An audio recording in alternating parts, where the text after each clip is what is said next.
अंशु टंडन जी, पुणे से। राधे राधे महाराज जी। महाराज जी, श्री राधा बाबा और श्री भाई जी महाराज दोनों ही गोरखपुर की गीता वाटिका के उच्च कोटि के संत थे। उनकी पहली भेंट के बारे में कहा जाता है कि जैसे ही श्री राधा बाबा गीता वाटिका आए और भाई जी महाराज जी से मिले, तभी से श्री राधा बाबा जी के अद्वैत जीवन वेदांत विचारधारा एकाएक श्री राधा कृष्ण भक्ति में परिवर्तित होती गई। महाराज श्री कृपा करके उस भक्ति रस के बारे में हम लोगों को भी बताएं, जिससे बस पल भर के ही क्षण में भगवत प्राप्ति के मार्ग खुल जाते हैं और संत जन आजीवन उस रस का अनुभव करते हैं। ये सबको नहीं मिलता, ये जन साधारण बात नहीं है। बहुत जन्मों की कमाई के बाद ऐसा संयोग बनता है। ये कोई ऐसा थोड़ी एक झोलिया तो हो गया। भाई जी ने कितनों को छुआ होगा, केवल राधे बाबा को छुआ क्या? वो तो ऐसे दैन्य महापुरुष थे। भाई जी ने केवल राधे बाबा के चरण छुए क्या? इसमें तैयारी राधा बाबा की।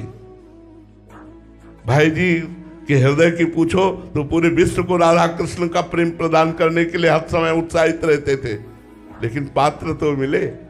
राधा बाबा की तपस्या, राधा बाबा का ज्ञान, राधा बाबा की पवित्रता, राधा बाबा की जन्म जन्मांतर का भजन अब फलीभूत होने को हुआ तो निमित्त बनाया श्री कृष्ण ने पूज्य भाई जी महाराज को, और जे ही चरण स्पर्श किए बदल दिया। किसने? श्री कृष्ण ने। स्वयं श्री कृष्ण सामने साक्षात खड़े हैं। जहाँ सोहम की वृत्ति चलती थी, वहाँ श्री कृष्ण के दास सोहम की वृत्ति आ गई। ये सारा का सारा खेल राधा बाबा का है। हमारी बात मानो ना, हम भाई जी के दास हैं, लेकिन इसमें सारा का सारा खेल उस पूज्य महापुरुष की है, जिसने जीवन को राख बना दिया, जिसने जीवन को अपने राख बना दिया। और भाई जी ने जे भी छुआ उस राख को सोने में बदल दिया। तो ऐसा राख कौन बनना चाहता है? सब राधा बाबा जैसी अहम वृत्ति को शून्य करके भगवदाकार वृत्ति को, एक सेकेंड के लिए भी भगवत विस्मरण नहीं था बाबा का, एक सेकेंड के लिए भी। पहले ही इतनी आत्मनिष्ठा थी कि जब पूज्य श्री जयदयाल गोविंदका जी ने कहा कि भाई जी से, हनुमान प्रसाद पोद्दार जी से मिले, तो उनका मुझे किसी से मिलने की कोई आवश्यकता नहीं, बाबा के वचन पढ़ लेना। जब पूज्य जयदयाल गोविंदका जी ने कहा कि एक बार आप भाई जी हनुमान प्रसाद पोद्दार जी से मिलिए, तो तुरंत बाबा के वचन थे कि मुझे कभी भी किसी से मिलने की कोई आवश्यकता नहीं, क्योंकि परिपूर्ण ज्ञान से थे, परिपूर्ण तप से थे।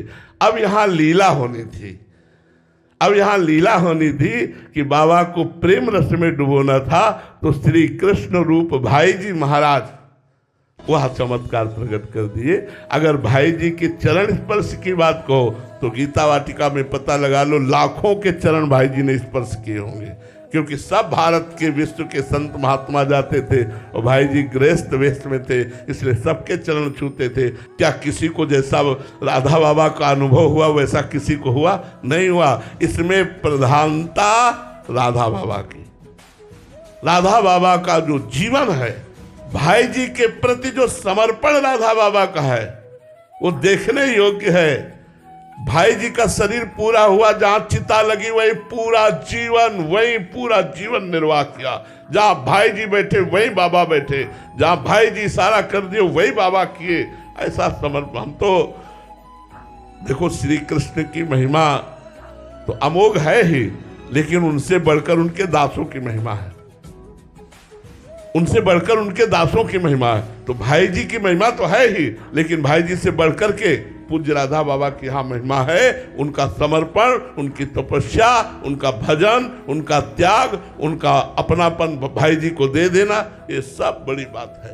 तो सब न भाई जी हो सकते हैं और न सब राधा बाबा हो सकते हैं। इसलिए भजन करो और इनकी चरण रज की याचना करो कि ये कृपा करें, यत्किंचित राधा माधव में प्रेम हो जाए। ना हम भाई जी बन सकते, न राधा बाबा बन सकते। बचपन से राधा बाबा की जो साधना है वो पूर्व जन्म से चली आ रही है। छूते ही काम बन गया, छूते। जैसे पूज्य जगदीश बाबा गौरांग दास बाबा को ये ऐसे किया, देख रहे वृंदावन, और दिव्य वृंदावन, दिव्य गौवे, दिव्य सगा। क्या उन्होंने किसी को पहली बार छुआ था क्या? सैकड़ों को। वो भजन देखो गौरांग दास बाबा का, समर्पण देखो गौरांग दास बाबा का। प्रियता देखो बाबा के प्रति, गौरांग दास बाबा की वो चीज देख रहे। पात्रता, पात्र है तो रस पिलाने वाला पिला रहा है। हमारे को इन दोनों महापुरुषों की चरण रज की वंदना करके याचना करनी है कि आपकी कृपा से यत्किंचित राधा माधव में प्रेम हो जाए।